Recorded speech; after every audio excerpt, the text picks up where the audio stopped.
오늘 우리에게 주신 하나님의 말씀은 히브리서 3장 12절에서 19절까지의 말씀입니다. 다 함께 한 절씩 교독하시겠습니다. 형제들아, 너희는 삼가 혹 너희 중에 누가 믿지 아니하는 악한 마음을 품고 살아계신 하나님에게서 떨어질까 조심할 것이요.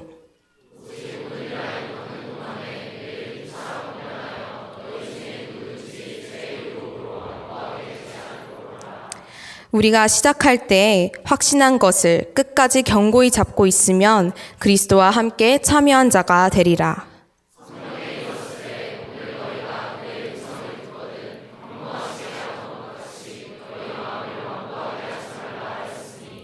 듣고 격노하게 하시던 자가 누구냐? 모세를 따라 애굽에서 나온 모든 사람이 아니냐?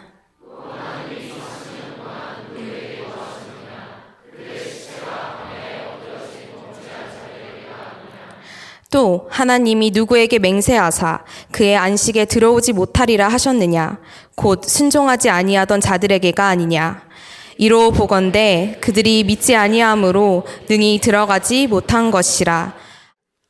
여러분 환영합니다.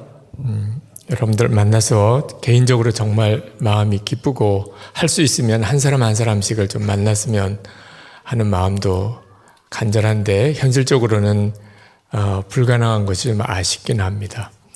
그러나 저는 여러분들을 개인적으로 만나지는 못하지만 여러분 안에 계신 주님은 여러분을 지금 개인적으로 만나시고 계십니다. 제가 말씀을 전하는 것을 통해서 주님은 여러분과 개인적으로 만나십니다. 사실 여러분 안에 계신 주님을 그냥 저는 소개하는 시간으로 여기 서 있습니다. 만약에 여러분이 여러분 안에 거하시는 예수님에 대해서 주목하게 되면 그것으로 저는 충분할 것 같습니다. 많은 청년들이 예수님이 정말 마음에 계신 것을 잘 알지 못해서 예수를 믿고도 예수 믿은 진짜 축복을 누리지를 못합니다. 예수님께서 제자들을 전도를 하러 보낼 때 어린 양을 이리 가운데 보낸 것 같다고 말씀하셨어요. 얼마나 힘들겠어요? 어린 양이 이리 가운데에 들어가니까. 그런데 꼭 우리가 지금 그런 형편에 있습니다. 왜 예수를 믿는데도 나는 이렇게 힘들까? 왜 내 마음에 평안이 없고 기쁨이 없고 승리도 없고 미래도 답답하고 좌절과 열등감에 사로잡히고 습관적인 죄에서 자꾸 무너지고 이유는 하나예요. 지금 우리가 어린 양이 이리 가운데 있기 때문이에요. 어린 양이 이리 가운데에 있으면 어떻게 해야 살지요? 태권도를 배우면 될까요? 무슨 칼을 가지고 있으면 될까요? 목자이신 예수님과 함께 있는 것 외에는 길이 없어요. 그 들판에 이리떼가 많아도 어린 양은 목자와 함께 있으면 살아요. 그래서 양은 죽으라고 목자만 따라다니는 거죠. 우리가 그와 똑같은 형편인데도 우리는 우리 자신이 어린 양이 이리 가운데 있다는 걸 잘 몰라요. 실제로 그건 비유이죠. 영적인 세계에 대한 비유이기 때문에 실감이 잘 안 납니다. 내가 어린 양이고 내 주변에는 이리떼가 나를 삼키려고 하고 있다는 상황 자체에 대해서 아직도 정확하게 이렇게 인식이 안 되는 거죠. 만약에 그게 인식이 된다면 우리는 정말 오직 예수님께로만 집중할 거예요. 또 하나 목자이신 예수님이 어디 계신지를 모르는 겁니다. 목자이신 예수님이 내 눈에 보이게 계시다면 아마 예수님께로 더 나가겠죠. 내가 어린 양이 이리 가운데 있다는 것도 모르고 또 목자이신 예수님이 내 옆에 어떻게 계신지도 전혀 모르니까 우리가 예수를 믿으면서도 무너지는 거예요. 방황하는 거예요. 아버지가 집에 같이 계신 거하고 아버지가 계시다는 건 아는데 함께 살지는 않아요. 똑같이 아버지는 계신 거죠. 그런데도 분위기는 너무나 다르죠. 아버지가 집에 계신 거하고 아버지가 계시기는 한데 집에 같이 살지는 않아요. 똑같을 수가 없잖아요. 그러니까 예수를 믿어도 예수님이 계신 것은 알아요. 그런데 그 예수님과 함께 살지는 않아요. 인격적으로 예수님을 만나지는 못해요. 분위기가 완전히 다른 거예요. 안타깝게도 지금 현재 예수를 믿는 많은 청년들의 형편이 예수님이 계시다는 건 알아요. 그런데 그 예수님을 인격적으로 만나지는 못해요. 여러분, 예수님을 믿은 지는 얼마나 되느냐라고 질문하면 대답이 쉽게 나오지요. 그런데 예수님과 친밀히 동행한 지는 얼마가 됐느냐고 질문하면 참 대답하기가 어려운 사람이 있을 거예요. 왜? 그런 생각을 안 해봤으니까. 그냥 교회 다니는 게 예수 믿는 거라고 생각했어요. 그런데 예수님과 친밀히 동행하다니 그런 생각 자체를 안 해본 사람이 엄청 많아요. 그러니까 예수 믿는 것에 대한 정확한 이해가 없는 거예요. 예수님을 인격적으로 만나고 그 예수님과 친밀히 동행한다는 것에 대해서 정확하게 배우지도 훈련받지도 눈이 뜨이지도 않았어요. 그러니까 예수님과 나 사이가 목자와 양 관계가 아닌 겁니다. 그런 경우를 종교생활이라고 그래요. 그래서 기독교도 그냥 종교가 된 겁니다. 불교, 이슬람교, 기독교 이런 형태인 거예요. 나도 종교를 가지고 있어 이런. 정말 구원받은 복음으로 사는 게 아닌 거예요. 우리에게 주어진 가장 심각한 문제는 이제 예수님을 만나게 될 때 예수님을 아주 친밀한 분으로 만날 건지 아주 낯선 분으로 만날 건지의 문제예요. 여러분은 다 예수님을 믿지만 둘로 갈라집니다. 예수님을 아주 친밀한 분으로 만나는. 여러분은 그럴 자신이 있어요? 예수님이신 줄은 알겠어요. 아, 저분이 예수님인가 봐. 그죠? 그런데 내가 달려가면 나를 아실까? 그 점에 대해서 영 자신이 없으면 낯선 분이죠. 예수님이신가 봐. 그러면 달려가줘요. 너무 반가우니까. 어떤 경우가 그럴 수 있을까요? 지금부터 예수님과 동행한 사람이에요. 지금부터. 지금 여러분의 일상생활 속에서 예수님과 동행한 사람은 주님을 이렇게 뵙는 순간에 그분이라고 금방 알아요. 내 안에 계시던 바로 그분이라고. 그러니까 얼마나 친밀해요. 나도 그분을 알고 그분도 나를 알고. 주님이 우리가 예수님을 믿을 때의 관계를 그가 내 안에 내가 그 안에 있다고 이야기를 하셨어요. 포도나무와 가지. 나는 포도나무요 너희는 가지라.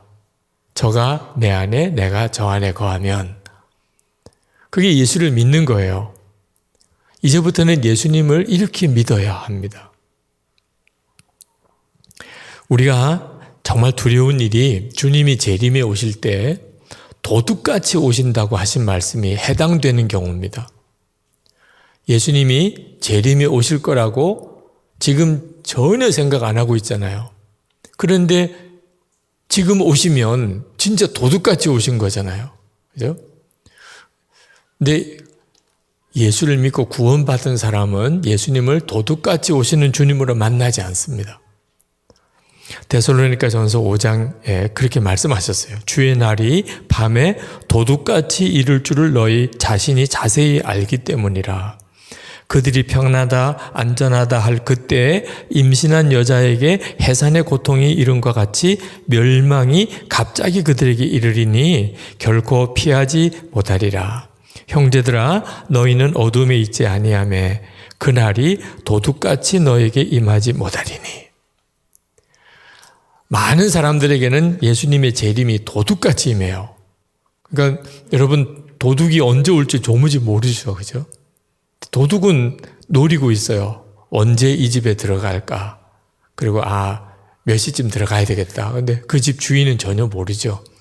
이런 경우를 도둑같이 임했다는 뜻인데 예수 믿는 성도, 구원받은 성도는 그렇지 않다는 거예요. 예수님이 임하시는 게 절대로 도둑같이 임하지 않아요. 그럼 어떻게 임하죠? 기다리던 신랑이 오는 것처럼. 전혀 느낌이 다르죠? 도둑이 들어오는 거하고 기다리던 신랑이 오는 거하고는 전혀 느낌이 다르죠? 갑자기 온다는 뜻은 같을 수 있지만, 그러니까 우리에게 있어서 예수님은 어떤 분이어야 하냐면 기다리던 신랑 너무나 친밀하고, 모르죠. 또 도둑이랑 친한 사람도 있을 수 있죠. 네. 도둑이 왔는데 너무 친밀한 이런 경우도 있을 수 있지만 비유의 핵심은 그 내용이 아니죠. 네. 도둑은 진짜 모르는 사람. 그죠? 그런 경우죠. 그래서 오늘 여러분들과 예수 동행 운동 이 집회를 하기를 그렇게 원하는 거예요. 지금 현재 우리 한국교회를 변화시킬 청년들은 어떤 청년들인가? 예수님과 동행하는 청년이어야 한다는 겁니다. 모든 그리스도인은 예수님을 인격적으로 만나게 돼 있어요. 여러분이 진짜 예수를 믿는 사람이라면, 저는 오늘 이 밤에 여기 온 사람 중에 모든 사람이 다 예수님이 여러분을 인격적으로 다 만나주시는 분이라고 확신합니다. 그냥 청년도 아니고 오늘 화요일 저녁 이렇게 워십 위드 지저스 예수 동행 운동 집회가 있다는 걸 어떤 형태로든지 듣고, 여기 선한목자교회 젊은이 교회 청년들도 있겠고 다른 교회 청년들도 있겠는데, 여기까지 올 정도면 여러분은 예수님과 인격적으로 친밀하게 동행하는 사람이에요. 근데 지금 이 시간 여러분 중에는 나는 예수님을 인격적으로 못 만났어요, 그렇게 말할 분들이 있을 겁니다. 여러분, 오늘 그 눈이 열려야 합니다. 여러분이 그렇게 깨닫지 못했을 뿐이에요. 예수님과 인격적으로 친밀히 동행하지 않는 크리스천은 없어요. 성경의 약속이에요. 그런지 안 그런지 그냥 잠깐만 점검해 보면 알아요. 우리가 예수님을 영접한다고 그러잖아요. 영접한다는 표현을 저도 목사가 되고 난 다음에 주로 많이 썼어요. 제가 어릴 때, 저는 아버님이 목사님이었는데 어릴 때 저는 그냥 예수 믿는다고 표현했고, 예수 믿는다는 표현도 제가 고등학교 때쯤 비로소 썼고요. 그 전에는 초등학교, 중학교 다닐 때는 교회 믿는다고 표현했어요. 너 뭐 믿니? 너 절 믿니? 교회 믿니? 뭐 이런 식으로. 나 교회 믿어. 그때는 다니는 게 교회니까 그걸 믿는다고 그렇게 표현을 했어요. 그런 개념 자체가 영 없었어요. 근데 고등학교 다닐 때 성경 공부를 하다가 내가 믿는 거는 예수님이지 교회를 믿는 게 아니라는 개념 정리가 그때 처음 됐어요. 여러분들도 여러분 자신이 예수님을 믿는다는 것에 대해서 예수님을 영접했다는 표현을 이제는 거부감 없이 아마 받아들일 거예요. 예수님을 영접한 거예요. 내가 예수님을 믿게 된 것은 예수님이 나의 생명이시고 나의 주님으로 내가 영접한 거죠. 자, 예수님을 내가 영접했다고 한다면 주님은 반드시 오신다고 그러셨어요. 누구든지 예수님을 영접하면 주님은 그 사람 속에 거하세요. 예수님이 여러분 안에 거하신 증거가 바로 오늘 이 자리에 나와 있는 거예요. 여러분을 이끄시는 분이 여러분 안에 계신 주님이셨어요. 물론 옆에 있는 친구가 가자고 그럴 수도 있고, 전도사님이나 부모님이 오늘 여기에 가자고 한 경우도 있을 거예요. 근데 성령님이 이끌지 않으면 부모님이 가자고 그러고 친구가 가자고 그런다고 나와지지가 않습니다. 그렇게 가자고 그럴 때 그래 가야 되겠다는 마음이 여러분 속에 조금이라도 있었다면 그건 여러분 안에 계신 주님이세요. 자, 예수님을 영접했으면 예수님이 그 마음에 계세요. 불교 신자들은 부처가 내 마음에 있다고 말 안 해요. 무슬림들은 마호멧이 내 마음에 있다고 말 안 합니다. 그런데 우리는 예수님이 내 안에 계시다고 말해요. 그리고 그건 사실이에요. 자, 예수님이 내 안에 계시다면 이보다 더 어떻게 더 인격적인 관계, 친밀한 관계가 있을 수 있겠어요? 그렇죠? 예수를 믿고 교회를 다니고 믿은 지 몇 년도 됐으면서도 예수님은 나는 인격적으로 만나지 못했다고, 깨닫지 못한 거지 인격적으로 만나지 못한 게 아니에요. 성경을 가만히 살펴보면 내가 예수님을 개인적이라는 말은 우리가 전체로 예수님을 아는 것도 있고요. 예수님과 나만이 아는 관계가 있어요. 예를 들어서 우리 집의 사정, 예수님과 나만 아는 관계죠. 그죠? 뭐 한국 교회 문제, 그건 우리 모두와 예수님과의 관계지만 내 문제, 내 내면의 문제, 지금 내가 고민하고 있는 문제, 이런 것들은 예수님과 나만 아는 거죠. 이런 경우를 개인적인 관계를, 또 아주 구체적인 관계, 실제로 오늘도 만났어요. 오늘도 주님이 내게 말씀하셨어요. 아주 구체적이에요. 정확하게 내게. 주님의 음성을 듣는 것에 대해서 좀 혼란스러워하는 분들도 있어요. 주님의 음성은 이렇게 육성으로 듣는 게 아닙니다. 꼭 육성으로 들어야만 듣는 건 아니에요. 예를 들어서 여러분이 집에 여러분의 방이 있다고 합시다. 그런데 뭐 정리도 안 하고 뭐 그날 이불도 안 개고 뭐 책상도 다 엉망이고 청소도 안 하고 그렇게 지내는, 그것도 스타일일 수 있죠. 네. 그런 스타일의 사람이 있다고 합시다. 네. 좋은 표현으로. 네. 정죄하지 맙시다. 우리가 남을. 네. 자, 그런데 엄마가 방에 들어왔어요. 엄마가 들어와서 그렇게 다 어질러 놓고 지내는 걸 이렇게 싹 보고 한숨을 푹 쉬면서 나가셨어요. 그럴 때 여러분은 그 엄마의 소리를 듣잖아요. 야, 방 좀 치워라. 꼭 말을 해야 알아요? 싹 엄마의 얼굴 표정과 한숨 소리에 벌써 들리잖아요. 엄마의 마음속의 소리가. 그래야 안 그래요? 아, 엄마가 나보고 방 좀 치우라는 건가 보다. 그런데 참 너무 고맙다. 전에는 막 말로 막 이야기를 하더니 지금은 그냥 가시네. 아예 치워야 되겠다. 요럴 때 잘해야지. 요렇게 반응이 되잖아요. 그죠? 하나님도 꼭 소리를 들어야만 하나님의 음성을 들은 게 아니에요. 어느 날 갑자기 하나님이 나에게 뭐라고 하시겠다. 아, 나 이렇게 더 살면 안 되는데. 아, 이렇게 가면은, 아, 내가 진짜 하나님 앞에 뭔가 대단히 나중에 무슨 매 맞는 일이 있을지 몰라. 뭐 이런 두려운 마음이 들은 거죠. 아, 이 집회는 꼭 가야 되겠어. 이건 나를 위한 집회 같아. 들은 거죠.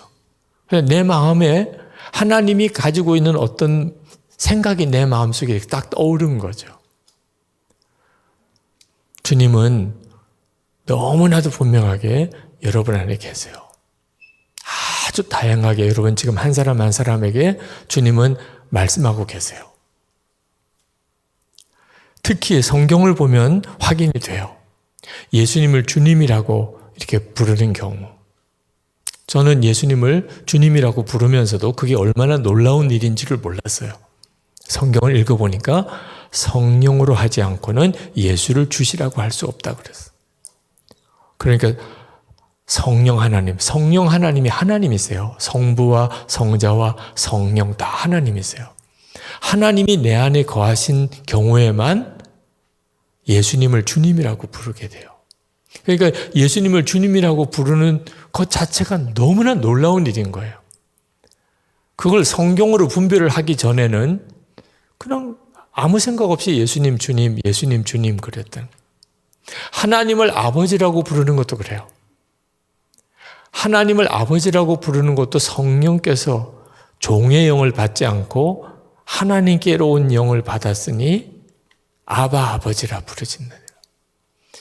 와, 이건 정말 너무 놀라운 일이잖아. 성경을 읽어보니까 너무 놀라운 거예요. 하나님을 아버지라고. 하나님이 은혜를 주시는 것을 깨달아요. 예를 들어서 오늘 저녁 같은 경우 찬송 부를 때, 말씀 들을 때 뭔가 이렇게 깨달아지는 것, 뭐가 선명해지는 것, 내 마음에 위로가 되는 것, 이런 걸 다 은혜 받았다고 표현하거든요. 성령님이 계신 사람만 그렇게 돼요. 여러분 중에 성령님이 안 계신 사람은 지금 이 시간이 굉장히 힘들 거예요. 저 목사가 지금 무슨 소리 하는 거야? 이렇게 느끼실 거예요. 아무것도 이해가 안 돼요, 지금. 성령께서 그 마음에서 깨닫게 하지 않으면 하나님이 은혜로 주시는 것이 깨달아지지 않아요. 성령의 근심이 느껴지는 경우도 그래요. 예를 들어서 11조 생활을 안 하고 있어요. 근데 너무 즐겁기만 해요. 그런 분들은 수상해요. 예수를 믿는다고 보기가 어려워요. 네. 성령님이 계시면 근심하게 돼요. 그래서 11조를 안 하는 게 근심이 되는 것은 다른 사람들은 이해가 안 되는 거예요. 왜? 아니, 왜 교회에 너 수입에 10의 1을 바쳐야 되냐? 성령님이 안 계신 사람은요, 11조 하는 것 자체가 막 화가 나고, 그건 말도 안 된다고 생각하는 거죠. 얼마나 큰 차이예요. 주일 예배 빼먹고 어디 놀러 가는 거, 느낌이 확 달라요. 성령님이 계신 사람과 안 계신 사람. 그리고 하나님의 일을 하고자 하는 소원이 생기는 거. 빌립보서 2장 13절에 너희 안에 계신 이는 하나님이시니 당신의 뜻을 위해서 너희로 소원을 두고 행하게 하시나니. 그러니까 우리 안에 계신 하나님이 어떤 일을 하시느냐 하면 하나님의 깊으신 뜻을 위하여 우리로 소원을 두고 행하게 하세요. 그래서 하나님의 일을 하고 싶은 소원이 생기는 거예요. 여러분 안에 내가 하나님을 위해서 뭔가 일을 했으면 좋겠다. 그런 마음이 여러분의 마음이 아니에요. 성경을 읽어보니까 내 안에 성령이 오신 증거가 너무 분명한 거예요. 주님과의 동행은 여기서부터 시작이 되는 거예요. 그러니까 주님과 인격적인 만남, 이제 누가 물어보면 너 예수님을 인격적으로 만났어? 만났어. 너 어떻게 만났어? 내 안에 내가 예수님을 영접하고 내 안에 거하신 증거가 너무 분명해. 어떤 증거인데? 나 예수님이 주님이라고 믿어져. 하나님을 아버지라고 고백이 돼. 내 안에 성령의 근심도 있고 내 안에 하나님을 일을 하고자 하는 소원도 생기고 예배드리면 은혜가 돼. 너무나 정확하게 표현한 거예요. 그러니까 이 점은요, 여러분 오늘 저녁에 은혜 받은 거 내일 아침에는 없어지는 형태의 은혜가 아니에요. 전에는 보통 이런 부흥회나 집회에서 은혜 받고 그리고 집에 가면 그냥 싹 다 없어지는 것인 줄 알았어요.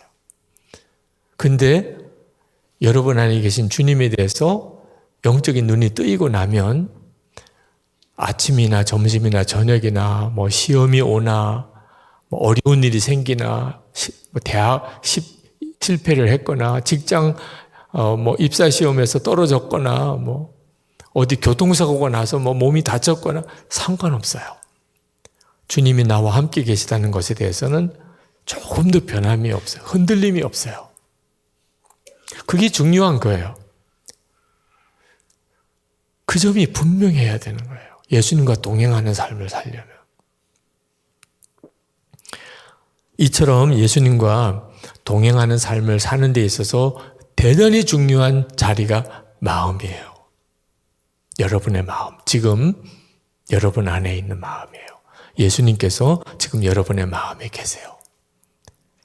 여러분 안에 주님이 계시다는 것을 말하라. 그게 말씀을 준비할 때 주님이 저에게 주신 아주 강권함이었어요. 내가 이 청년들 안에 있다. 그걸 전혀 의식하지 못하는 청년들이 있다는 거예요. 주님이 계신데.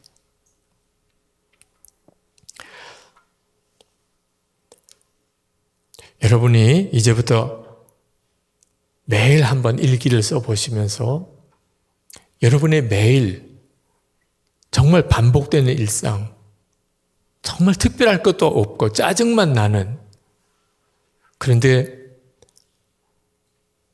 예수님이 함께 계시다는 것에 대해서 눈이 뜨이면 그 모든 게 달라져요. 지금 현재 여러분이 아주 굉장히 힘들고 돈 벌기도 어렵고 또 지금 현재 굉장히 어려운 어떤 문제 속에 부딪혀 있고 그래서 막 다 귀찮기만 하고, 그런데 상황이 확 반전될 수 있는 일이 하나 있어요. 뭐냐면 애인이 생기는 거예요.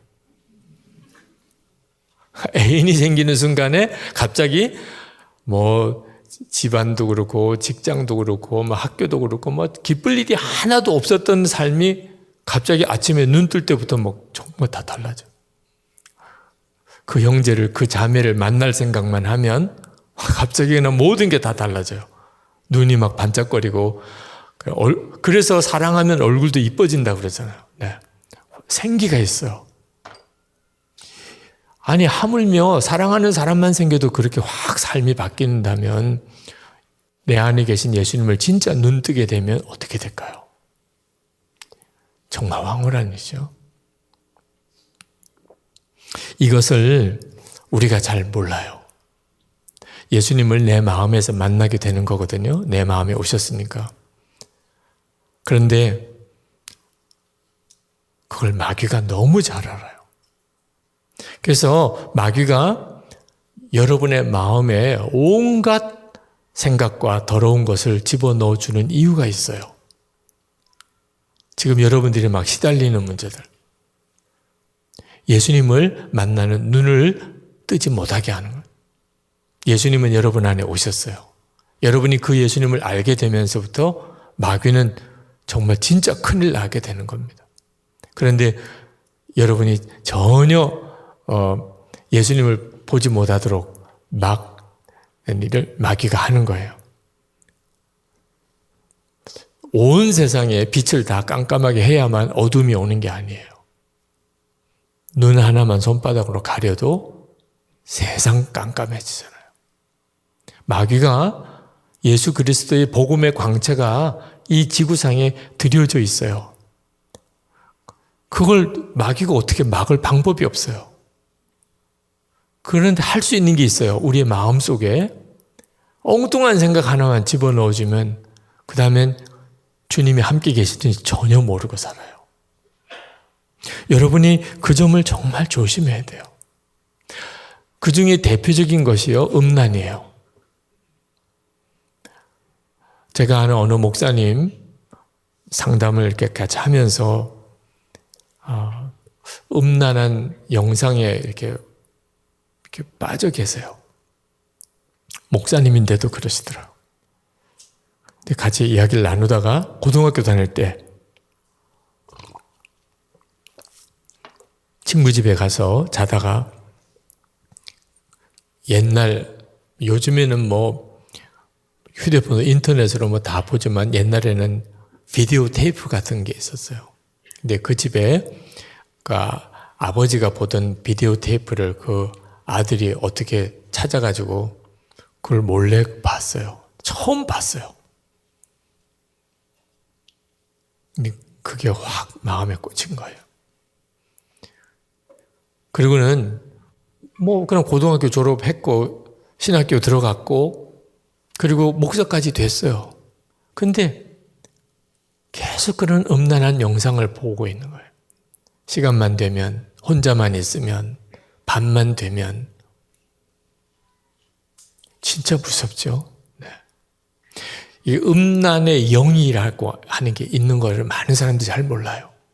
어느 집사님이 그날 이제 하루 쉬는 날인데 아내가 이제 아이들을 데리고 남편 집에 있고 이제 쇼핑을 하러 나갔습니다. 자, 젊은 남자 집사가 이제 집에 혼자 있어요. 진짜 무서운 일이 벌어지는 일이에요. 네. 젊은 남자 집사가 집에 인터넷이 연결되어 있는 컴퓨터가 있는 집에 혼자 있어요. 그 집사는 그냥 아내도 없고 아이들도 없고 자기 혼자 집에 있고 그러니까 그냥 인터넷에 늘 들어가던 그런 음란 사이트에 들어가서 그런 음란물을 보고 있었어요. 근데 아내가 쇼핑 끝나고 올 시간보다 훨씬 일찍 들어오는 거예요. 아이들이랑 바깥에서 들어오는 소리가 들려요. 근데 그 집사님이 와, 화가 나는 거예요. 왜 이렇게 일찍 오는 거야? 막 이런. 막 짜증이 확 나는 거야. 왜 이렇게 일찍 오는 거지? 뭐 이런 막 화가 나는 거야. 그래서 아내가 막 문을 열고 들어오는 소리를 들으면서 불이 나게 막 다 그 화면을 정리하는데 깜짝 놀랐어요, 본인이. 아내와 아이들이 집에 오는 게 왜 화가 나지? 그 생각이 갑자기 들었어요. 아내와 아이들이 집에 오는 게 왜 이렇게 화가 나는 거야? 그 전에 교회에서 성경 공부하다가 음란의 영이 있다는 것을 배웠어요. 근데 그게 뭔지 실감이 안 나는 거예요. 음란에도 영이 있어? 근데 그날 자기가 내가 지금 무슨 생각하는 거지? 그때 비로소 음란의 영이 진짜 역사하는구나 하는 것을 소스라치게 느꼈어. 그리고는 이 음란물을 해결해야 되겠구나. 내가 이거 끊어야 되겠구나. 보면 안 되는 거구나 하는 생각을 하게 되고 그가 거기서 벗어나오게 되는 계기가 됐다는 거죠. 여러분들 중에도 여전히 음란물에 묶여있는 분들이 있을 겁니다. 지금까지 저 같은 경우도 고등학교 시절 지나고 청년들 시절 지나면서 음란물을 이게 접해볼 수 있는 그런 시간은 엄청 많았죠.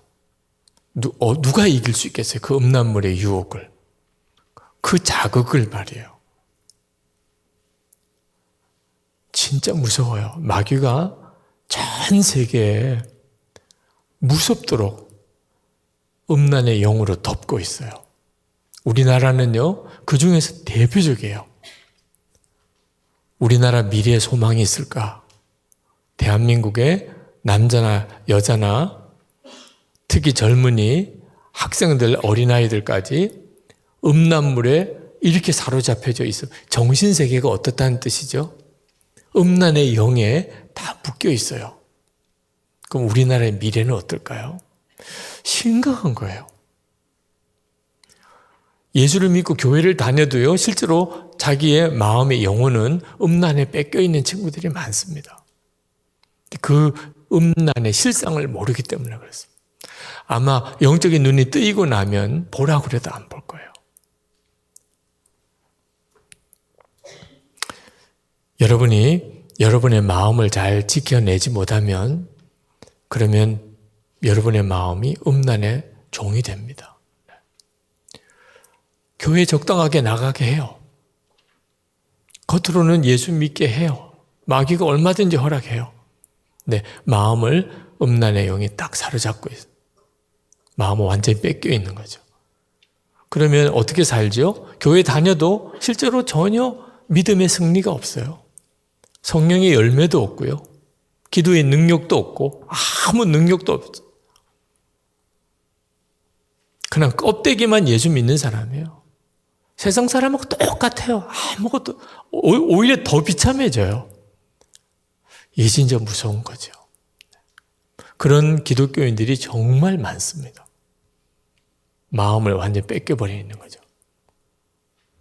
저는 설교를 해야 되기 때문에 제 목 상태에 대해서 굉장히 예민해요. 네, 목이 조금 안 좋다 그러면 빨리 조치를 해야 돼요.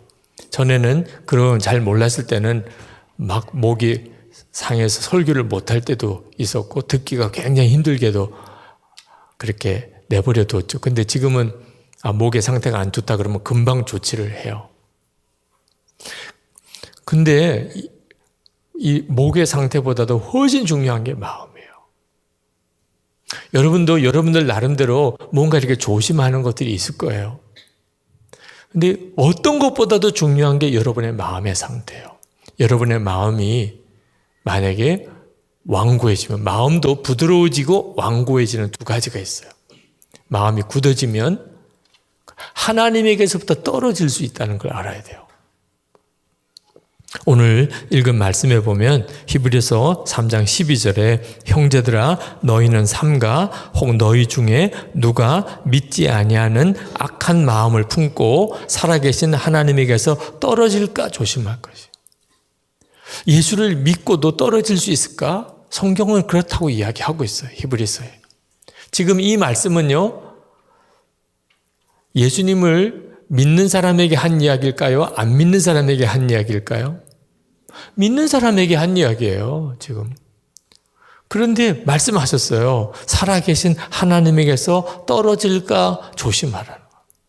여러분이 여러분의 마음을 제대로 지켜내지 않으면 어느 순간에 하나님에서 떨어져요. 하나님이 버리신 게 아니에요. 여러분 자신의 마음이 더 이상 하나님이 안 믿어지는 거예요. 믿지 아니하는 악한 마음을 품고라고 그랬어요.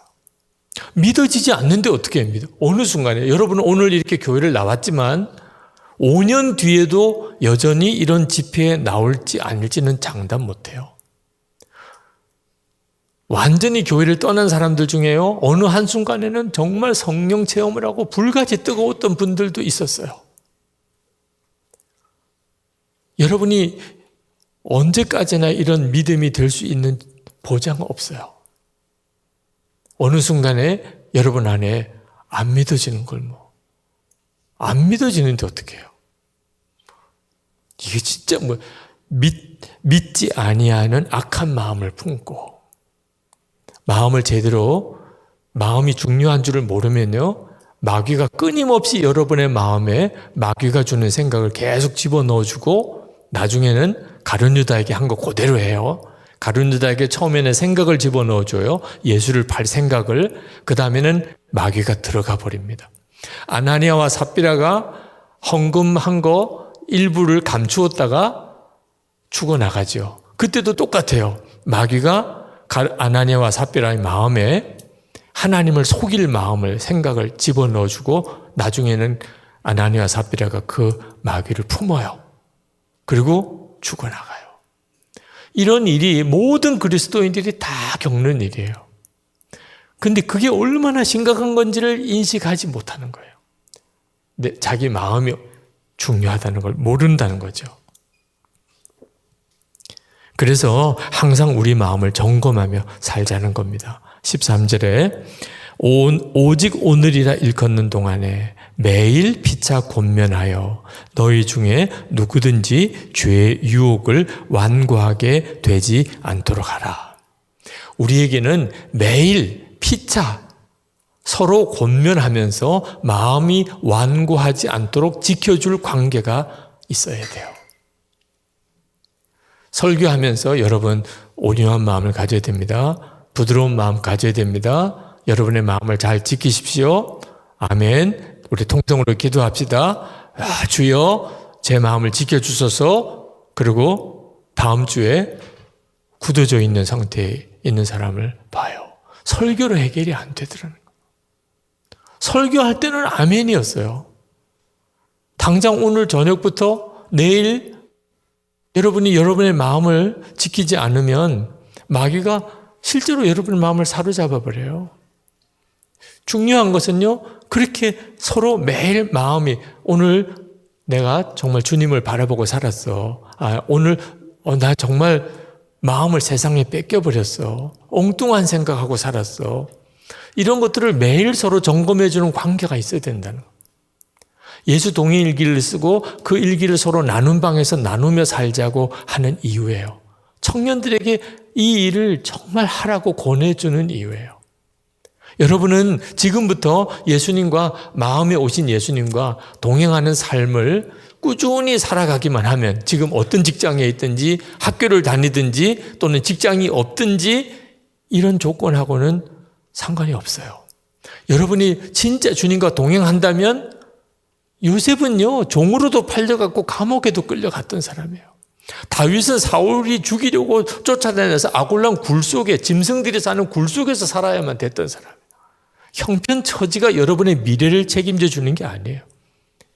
예수님과, 여러분 안에 마음에 오신 예수님과 계속 여러분이 깨어있는 눈을 뜨고 주님과 동행하는 삶을 1년, 2년, 3년 이렇게 꾸준히 살아가는 여러분의 미래가 달려있어요. 문제는 그것을 혼자서 지켜내기는 참 어렵다는 겁니다. 왜냐하면 자기 마음을 자기가 모를 때가 있어요. 나는 괜찮다고 생각하는데 옆 사람이 아니야, 너 좀 달라. 너 지난번 그 워시위드 지서지 집회 갔을 때 끝나고 나랑 같이 집에 갈 때 너 눈은 황홀했었어. 근데 지금 너 눈은 미안한 이야기지만 거의 마귀 눈 같아. 본인은요 전혀 자기는 달라진 게 없다. 무슨 말을 하는 거야. 나는 그때나 지금이나 변함이 없어. 그런데 옆에 있는 사람은 알아요. 너 눈이 달라졌어. 여러분의 마음을 의외로 자기가 몰라요. 아, 그러냐? 내가 그랬어? 그러고 보니까는 뭔가 뜨끔 찔리는 게 있어요.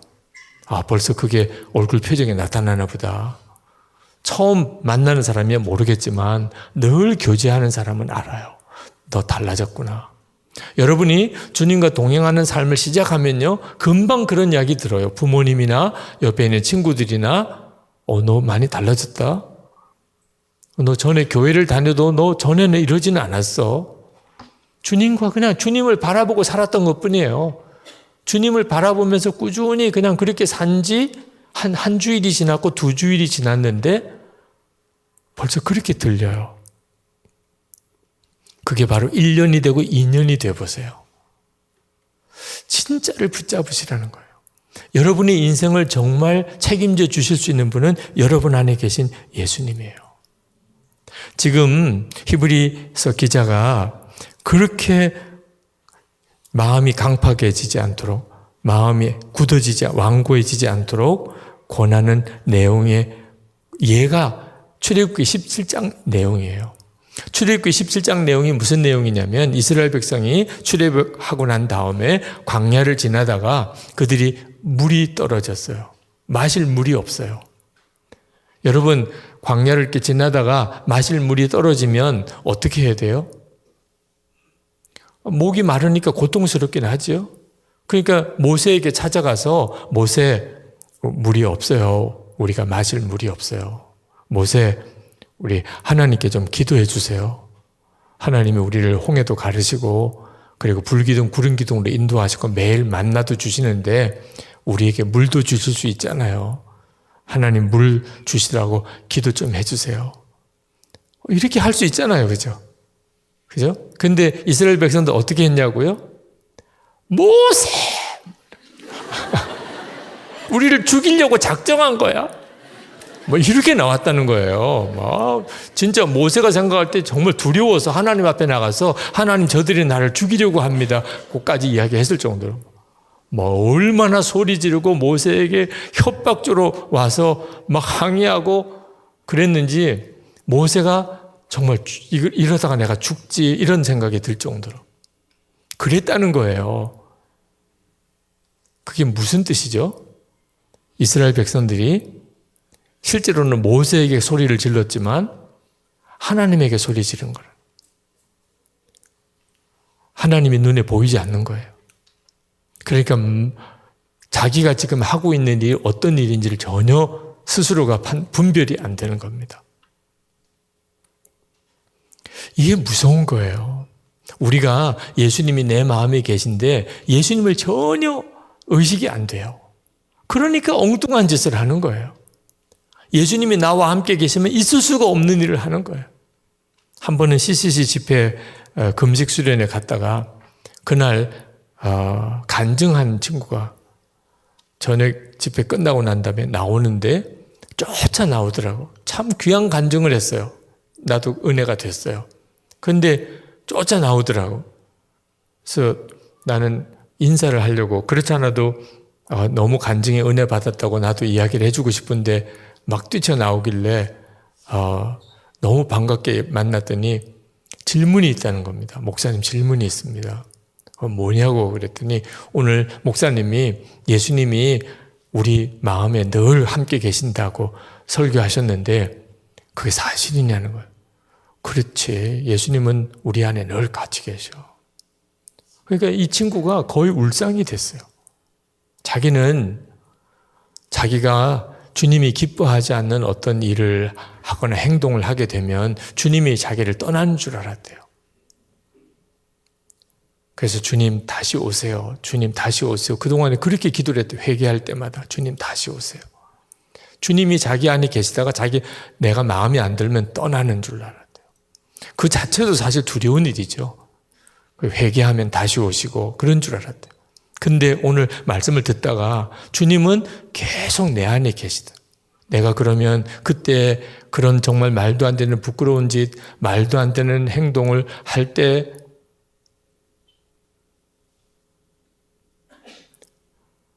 내 안에 계셨던 겁니까?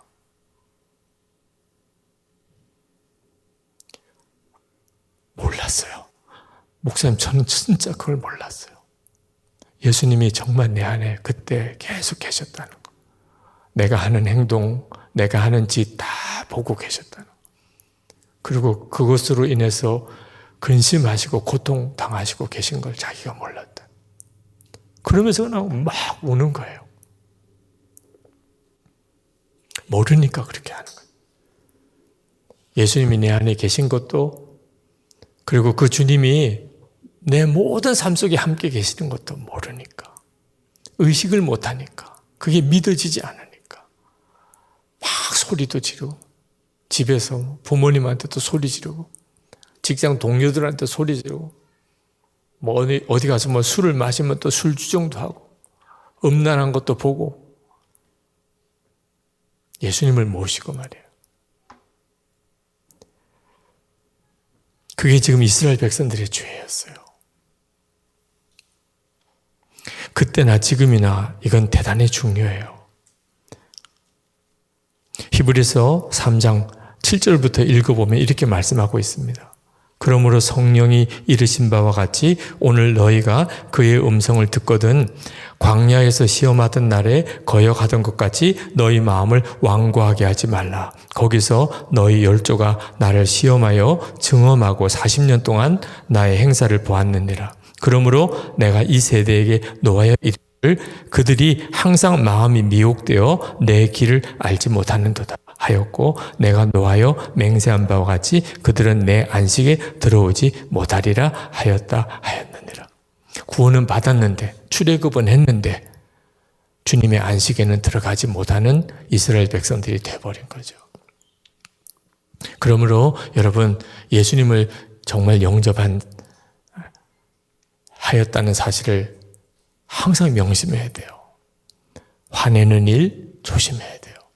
주님 앞에서 하는 거예요. 여러분의 무슨 행동 하나 주님을 의식해야 돼요. 이게 바로 예수님과 동행이에요. 이제는 무슨 말을 하나 하는 거, 행동을 하나 하는 거, 항상 주님을 의식하는 거. 예수님이 내 안에 오셨으니까 항상 나를 따라다니지 않겠나. 그건 예수님과 동행이 아니에요. 우리는 늘 주님 도와주세요. 주님 나와 함께 해주세요. 그렇게 기도하기를 잘합니다. 주도권은 나에게 있어요. 아직까지 예수님을 진짜 믿은 게 아니에요. 예수님은 나의 왕이시고 나의 주님이시지 나를 도와주려고 나 따라오도록 그건 내 종이죠. 내 어려울 때 해결해주고 또 내가 힘들 때 내 위로가 돼주고 내 문제를 풀어주고 주님은 그런 종이 아니에요. 예수님은 내 왕이세요. 내가 주님을 따라가는 거죠. 주님 어떻게 해야 되나요? 주님 내가 뭘 하기를 원하시나요? 여러분이 이렇게 예수님을 믿어도 이제 여러분의 마음의 방향을 바꾸시면 여러분 안에 주님이 역사하기 시작해요. 여러분의 자신이 마음이 강팍해졌는지 여러분이 알 수 있어요. 지금도 예수님이 여러분과 함께 계시는 게 믿어지는가 하는 거예요. 집에 있을 때, 직장에 있을 때 주님이 나와 함께 계시는 게 믿어져요. 그러면 여러분의 마음은 아주 부드러워요. 성령이 역사하시는 마음이에요. 그런데 거의 잊어버리고 살아요. 예수님이 나와 함께 계시다는 생각 자체를 거의 안 해요. 그리고 저녁이 되는 거예요. 하루 종일 주님 생각 안 하고 살았어요. 오늘도 여러분 어떻게 살았는지 여러분 자신을 한번 돌아보세요. 여러분의 마음이 강팍해져 있는지 아닌지 여러분이 알아요. 주님 전혀 생각 못했어요. 주님은 여러분 안에 여전히 계셨는데 전혀 생각 안 했으니까 무시하고 산 거죠, 주님. 영접은 했는데 전혀 생각 안 하고 살았으니까. 주님 앞에서는 도저히 할 수 없는 말, 행동을 하고 살았어요. 그 정말 주님 영접하고 말도 안 되는 삶을 살고 있는 거죠. 그러니까 예수를 믿어도 아무런 역사가 없는 거예요. 그리고 힘들 때 왜 나를 이렇게 힘들게 하시나요? 왜 내 문제는 안 해결해 주시나요? 뭐 이렇게만 하나님 앞에 원망하잖아요. 저희 교회 부목사님이 처음 우리 예수 동행 일기 쓰실 때 그때 우리 목사님들도 주님을 항상 생각하면서 매일 일기 쓰는 일이 쉽지 않아들 하셨어요. 어느 날 어느 목사님의 일기에 이런 일기가 나왔어요. 위기가 오는 생각이 든다. 마음이 무겁다. 생각도 전처럼 예수님께 집중하지 못하고 죄된 생각들이 스멀스멀 올라온다. 오늘은 하루 종일 일기를 읽어야겠다는 의욕도 생기지 않아서 큐티방을 외면했다. 그래서 더 써야겠다는 생각이 들었다. 목사님 자신이 목사님의 마음이 이상하게 바뀌는 것을 느낀 거예요. 다 귀찮아요, 이제. 성경 읽는 것도 귀찮고, 일기 쓰는 것도 귀찮고, 다른 목사님 일기 읽고 댓글 달아주는 것도 다 귀찮고, 다 귀찮아요. 그 무슨 마음이죠?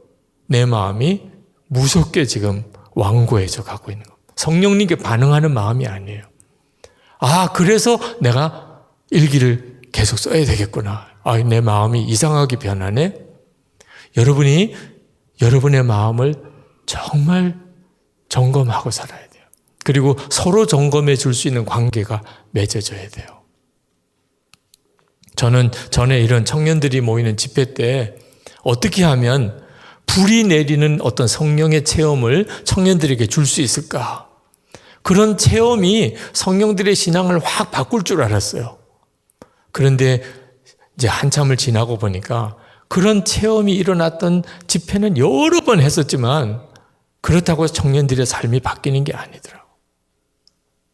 실제로 이스라엘 백성들은 홍해도 걸른 사람이에요. 홍해도. 매일 만나를 먹는 사람이에요. 불기둥, 구름기둥으로 매일 주님의 인도를 받고 있는 사람이에요. 기적 중에 이런 기적이 어디 있어요? 그런데도 이렇게 하나님께 불평 원망하고 되잖아요. 성령 체험 뜨겁게 했던 분 중에요. 타락하는 사람 많이 봤어요. 그게 가능할까 싶어요. 그렇게 성령 체험하고 주의 종이 되겠다고 헌신하고 이랬던 사람이 완전히 마음에 양심에 화인 맞은 것처럼 그렇게 되어버린 사람들도 봤어요. 뜨거운 체험이 중요한 게 아니고 늘 주님과 동행하는, 마음에 계신 주님을 진짜 믿고 그 주님과 늘 동행하는 것이 그게 열쇠였어요. 그래서 예수 동행 일기를 쓰게 된 겁니다. 오늘 새벽에, 어제 새벽인가요? 어제 새벽에 우리 전도사님이, 중고등부 전도사님이 새벽기도 인도를 하시는데 그 중등부 학생 중에 제자훈련 한 학생의 간증을 읽어주었어요. 오늘 제가 그 간증을 좀 달라고 그래서 여러분에게도 읽어드릴게요. 중등부 학생이에요. 저는 이렇게 기도했습니다. 주님, 저는 큰 죄인입니다. 제가 회개하고 싶은데 저의 죄가 생각이 안 납니다. 빨리 생각나게 해서 주님 앞에 회개하고 싶어요 라고 했습니다. 그때 우리 학교 왕딸을 다른 친구들처럼 똑같이 괴롭혔다는 것이 생각이 났습니다. 휴지를 물에 적셔서 던진 것, 재미로 팔을 꺾은 것이 너무 선명하게 생각나면서 회개가 나왔습니다.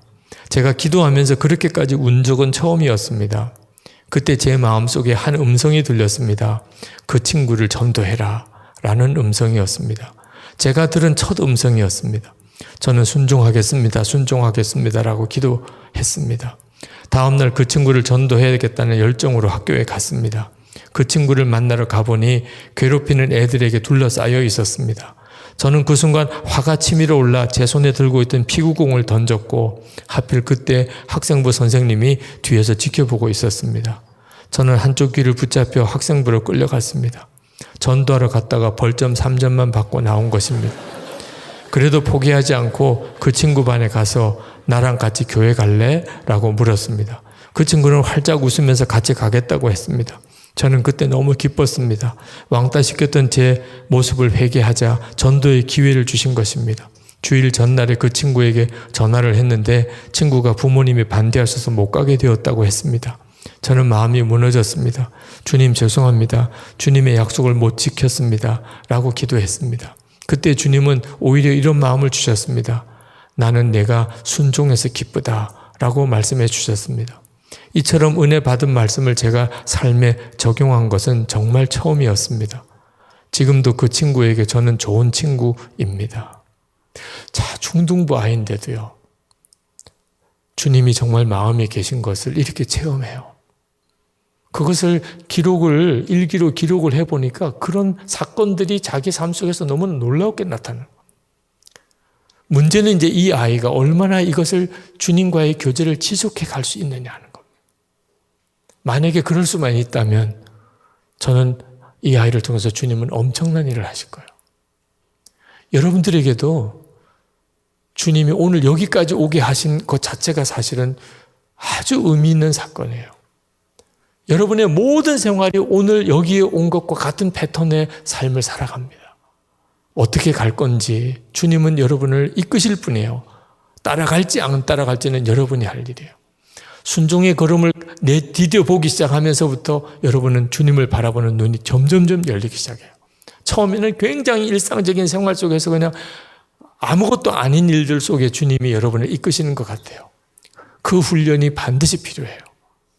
그리고 어느 순간에 굉장히 중요한 방향을 틀기 시작합니다. 그 과정에서 여러분에게 동지가 필요해요. 혼자서 하려고 하지 마세요. 반드시 함께할 자들과 연합하세요. 우리 같이 주님과 동행하자. 그냥 일기 나누자는 게 아니에요. 우리 같이 주님과 동행하자. 그래서 스크럼을 짜는 거예요. 왜? 밀리지 않으려고. 나 혼자면 그냥 맥없이 넘어질 텐데 같이 스크럼을 짠 사람이 뭐 10명이고 12명이고 이렇게 되니까 그 힘으로 한 사람 한 사람이 부딪히는 영적인 저항을, 마귀의 유혹을 견뎌내고 다시 나가게 되는 거예요. 한 걸음씩 한 걸음씩 나가기 시작. 무슨 일이 일어날까? 정말 엄청난 기대가 돼요. 어느 분이 일기를 열흘 동안 안 쓰다가 다시 쓰게 된 날입니다. 열흘 만에 다시 쓰는 일기다. 열흘을 돌아보면 영적으로 하나님과의 관계가 얼마나 멀어졌는가를 느낀다. 이번 주부터 다시 새벽 기도를 시작하면서 하나님과의 동행과 바라보기, 그리고 무엇보다 기대하는 마음을 새롭게 부어주시는 은혜를 느낀다. 역시 하나님과 24시간 동행하는 건 정말 어렵다. 조금만 흐트러져도 예전처럼 나의 생각과 나의 모습으로 아무렇지 않게 돌아가 버리다니 더욱더 나를 쳐서라도 주 바라기를 해야겠다. 여러분의 마음은 아주 쉽게 굳어져 버립니다. 한번 주님과 이렇게 동행하는 일에 하루를 이렇게 딱 놓치면요, 금방 여러분의 마음은 주님과 상관없이 사는 게 즐거워져요. 귀찮아요, 일기 쓰는 것도. 근데 매일 여러분의 마음을 주님 앞에 내놓고 살아보면요, 어느 날은 안 쓸 수가 없어요. 마치 안 씻고 자라는 거랑 똑같아요. 매일 씻고 자니까. 죄송해요, 또 안 씻고 자는 사람들도 있는데 내가 또 그런 이야기를 할까 봐. 네. 안 씻고 자는 사람들은 못 들은 걸로 하고요. 하여튼 늘 씻고 자는 사람은 오늘 씻지 말고 자라 그러면 진짜 그거 자체가 너무 힘들잖아요. 사실 씻는 게 얼마나 귀찮은 일이에요. 근데 그게 나에게 그냥 익숙해졌어요. 그래서 사실 이렇게 옆에 앉을 수도 있는 거예요. 안 씻고 살았던 사람들은 옆에 앉을 수도 없어요. 정말 사람은 냄새가 많이 나는 동물이라고 그러죠. 네. 근데 우리가 늘 씻고 사니까 이렇게 옆에 다닥다닥 앉아도 앉아 있을 수 있는 거죠. 영적으로는 더 그렇습니다. 우리 예수님과 동행하는 거대한 젊은이들의 그룹이 일어나는 환상을 하나님이 보게 하셨어요. 한국교회, 한국사회는 변화될 수 있을까? 주님과 동행하는 청년들이 거대한 그룹으로 일어나기 시작합니다. 그러면 주님이 청년들을 좌쪽으로 움직이고 우측으로 움직이고 주님이 원하는 대로 앞으로 가게도 하고 멈추게도 하고, 그럴 수 있는 청년들이 연합되기 시작한다면, 그러면 이 나라 바뀝니다. 한국교회도 바뀌어요. 우리 찬양 같이 하고 같이 한 2가지 제목으로 통성으로 기도하겠습니다. 오늘 여러분들이 저녁 이 집회가 끝나고 함께할 믿음의 동지들이 서로 연합되기를 바라고 다음 달 우리 워십 위드 지저스 집회 때 다시 한번 만나되 그때는 여러분에게 개인적인 간증이 있게 되기를 바랍니다.